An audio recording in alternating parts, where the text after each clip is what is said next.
For today's video, hindi tayo nakapag-vlog kasi nasira yung motor natin. Wala tayong pambayad. Mano-mano lang. Mano-mano lang to. Kung tingnan natin kung mapapaandar natin to. Lustrad yung yung binuksan natin dito. Pakita mo pa rin tubo. Lustrad, natanggal yung kadena.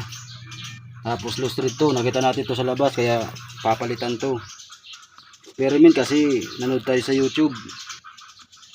Tingnan natin kung mapapagana natin to. Pero baka next week bibili tayo ng bagong motor, mangungutang tayo ng pambili para patuloy na yung ating pag-vlog at patuloy natin mapuntahan yung mga taong tinutulungan natin. Pero ipapayos pa rin natin to kasi itulong na to sa ating vlog. Sa mga nag-aantay po dyan na para sa libreng wiring installation, pasensya na po kasi wala kaming service. Ayan po, nakita-kita nyo, backlash. Isang linggo na po yan. Dalawang linggo, no? Dalawang linggo. Subukan natin ayusin kasi. So yung may mga kakayahan po dyan na baka mag-sponsor na, wala pambayad namin sa pambayad namin sa motor. Pero bukas, next week siguro kukuha tayo ng bagong motor, mangungutang tayo para patuloy yung ating pagtulong sa mga tinutulungan natin. Kala niyo po kayo lang may pangangailangan, kami rin po. Ayan po, gaya nito. Ipapayos natin to kasi marami na tong natulungan. Lalo't kasama-kasama natin to ng mga panahon na nag-vlog tayo. May sentimental value. Kaya mahal pa rin natin tong motor na to, kaya ayusin natin. Kung hindi natin kayang ayusin, doon natin dadalhin sa talagang marunong ayos. Experiment lang to kasi nakita natin sa YouTube. Kaya samahan nyo kami kung kaya natin paandar ito. So ayan mga kailaw, sinusubukan na natin kung marunong tayo ayos ng motor. Wala namang imposible sa YouTube pag tumitingin tayo ng mga pag-aayos nila, pag overhaul ng motor. Subukan lang natin kung kaya umandar.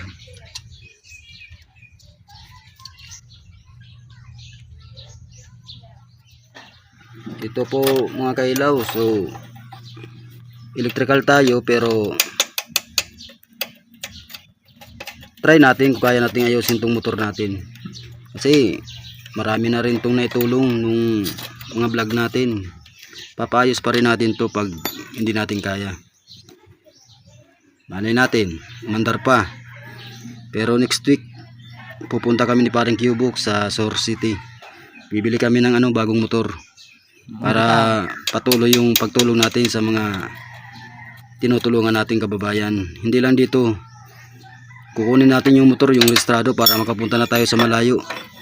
Dahil may nagre-request sa Bakon Sorsogon at sa Kasiguran.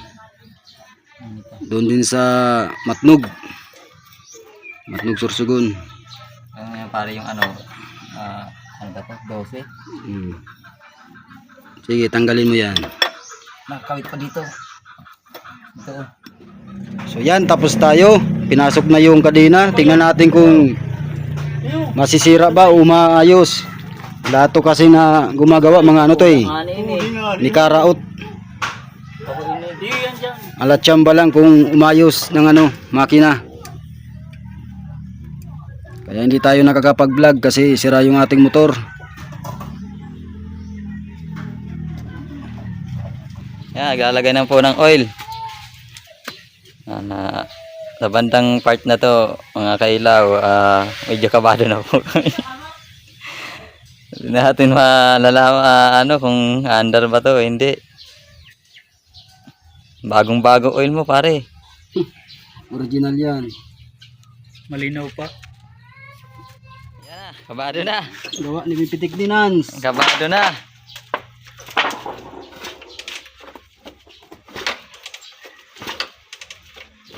Piston. Yung piston, doon wala kimaray.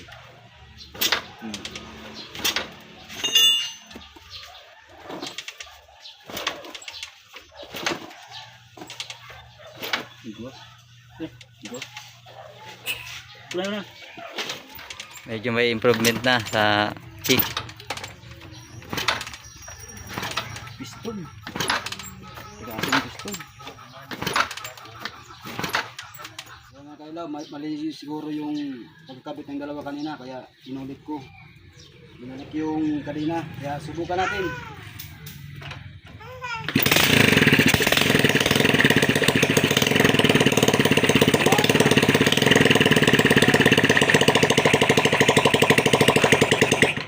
Yan, ipandar din natin kahit hindi mekaniko. Maraming salamat. Salamat sa YouTube. Nanood ako sa YouTube kaya inubiral ko yung makina. Maraming salamat. See you on my next video.